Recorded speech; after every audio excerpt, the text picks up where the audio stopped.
Hey Sneak Peekers, I'm Selena DePaz, and today we're at the Texas Film Hall of Fame where we're going to be talking to some of Hollywood's biggest stars that all happen to also originate from the great state of Texas. Let's go see what they all have to say. So you have been a trailblazer for women in comedy. Are there any other women in your life that you have looked up to? Lucille Ball, yeah, definitely. And she was a very good friend, and she helped me a lot. And yeah, so. How about in your personal life, outside of the industry, who would you say has influenced you the most? My personal life influenced me? I would say my kids. What do you think is the most difficult part of jumping into filmmaking? Every aspect of it is challenging, and it's just important not to give up. What do you think it is about Texas that makes people so successful? Because so many successful people like yourself have come out of Texas.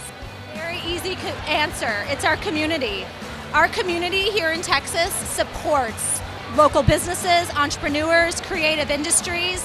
This is why I'm successful. This city, this state gave me my wings to fly, and it's giving wings to fly for a lot of creatives in Texas. What advice would you give to young, aspiring actors, actresses, or just anyone trying to get into the film industry?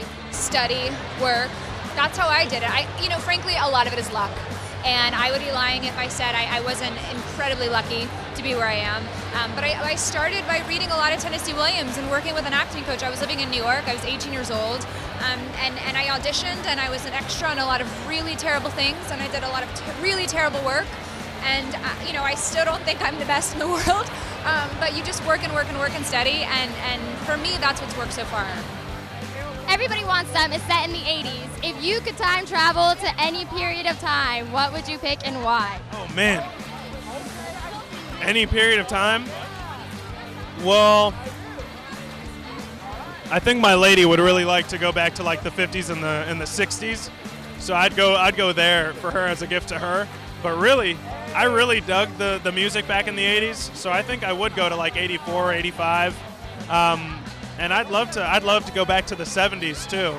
I think my dad, maybe I can meet up with my dad back in the 70s and hang out with him and play some basketball or something and hang out and go to clubs. He was always getting into like big shenanigans when he was younger. But those three time periods, I think, for me. And maybe the 90s too, to tell myself when I was a kid to stop being so stupid. But that's it. Speaking of your lady, you guys are absolute relationship goals and so cute. What is your favorite thing about her? She's always up for a good time.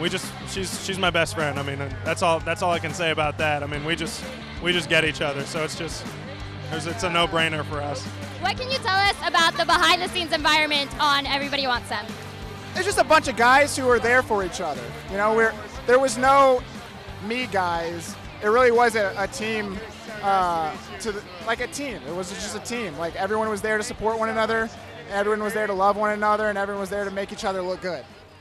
Well, that's all we have from the Texas Film Hall of Fame. Until next time, Sneak Peekers.